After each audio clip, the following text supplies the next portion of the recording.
I'm Margot Politis.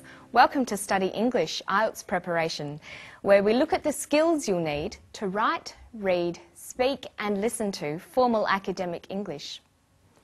In today's episode, we're talking about pronouns. We'll also have a quick look at homonyms and then take some time to practice using suffixes. But first, we're going to watch a clip about people who suffer from eye problems. The people in this community live far from the city, so it's hard for them to get medical treatment. They have no access to specialists at all, and they cannot travel because they are poor, and most of them have cataract and they are blind because of cataract, which is preventable. The resources aren't here really to take care of them. It would mean a major upheaval if they got to the stage where they couldn't be taken care of here. They would have to leave their home, their friends, their family and go somewhere where they could be cared for, which is miles away in remote communities. The professor is talking about the access of residents in the Mora community to eye specialists. He talks about the residents by using the pronoun they. Pronouns are words that can take the place of nouns. They're words like I, you, they, who, or what. We can use pronouns in a number of different ways, and they take several different forms. They can act as subjects, objects, or possessives. If we look at they, the subject form is they, the object form is them, the possessive form is their. Listen to the professor talk about the residents.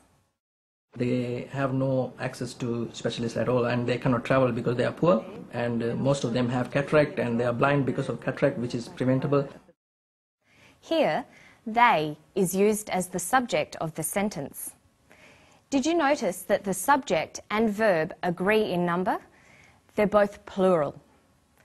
The professor always says they have or they are.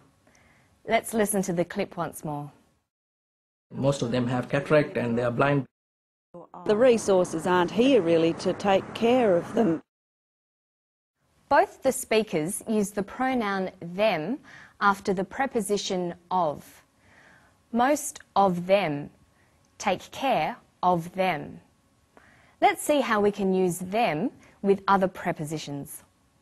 We can say of them, to them, by them, for them, in them, on them, with them, or at them. Now listen for the possessive form of they, their. They would have to leave their home, their friends, their family and go somewhere where they could be cared for, which is miles away in remote communities. Here, their functions as a possessive adjective. It describes ownership. Their is used to talk about things that belong to the eye patients. The patient's homes, their homes. The patient's friends, their friends. The patient's families, their families. So there are three forms pronouns take. The subject form, like they, the object form, them, and the possessive form, their.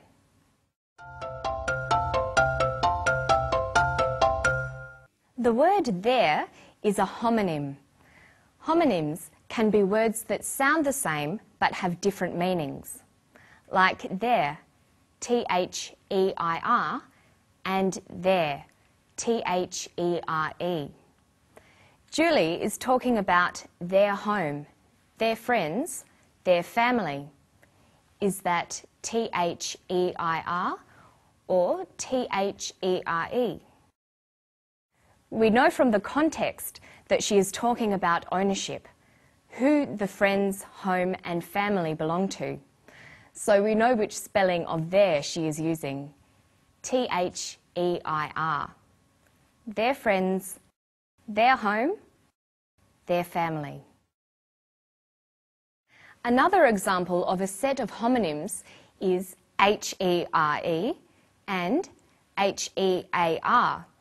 They're both pronounced the same, here. Listen for here. The resources aren't really here to take care of them. She says the resources aren't really here. The context tells us that when Julie says here, she means in their immediate location. She is using H-E-R-E. The resources aren't really here. There are two different types of homonyms. The ones we've looked at so far are called homophones because they sound the same even though they are spelt differently. Some other examples of homophones are sight and sight, sail and sail, fair and fair, and through and through. So homophones are words that are spelt differently but sound the same. Another type of homonym is a homograph. Homographs are words that are spelt the same, but in different contexts, the word will be pronounced differently. Some common examples are read and read, wind and wind, live and live. Let's try an exercise about homographs. How would you pronounce the word in bold? She read the instructions carefully. We've already seen how some words are pronounced differently depending on their context and function. And when we looked at they, them and their, we saw how the form of some words will change depending on the context and function. Another way that words can change is by adding suffixes. Suffixes can be used to create a new word with a new function and meaning. First, listen for the suffix able. They have no access to specialists at all and they cannot travel because they are poor, and most of them have cataract and they are blind because of cataract, which is preventable. Cataracts are preventable. By adding the suffix able to the verb prevent, we form the adjective preventable, meaning able to be prevented. We can add the suffix able to a number of other words to form similar adjectives. For example, read becomes readable, count becomes countable, and recognise becomes recognisable.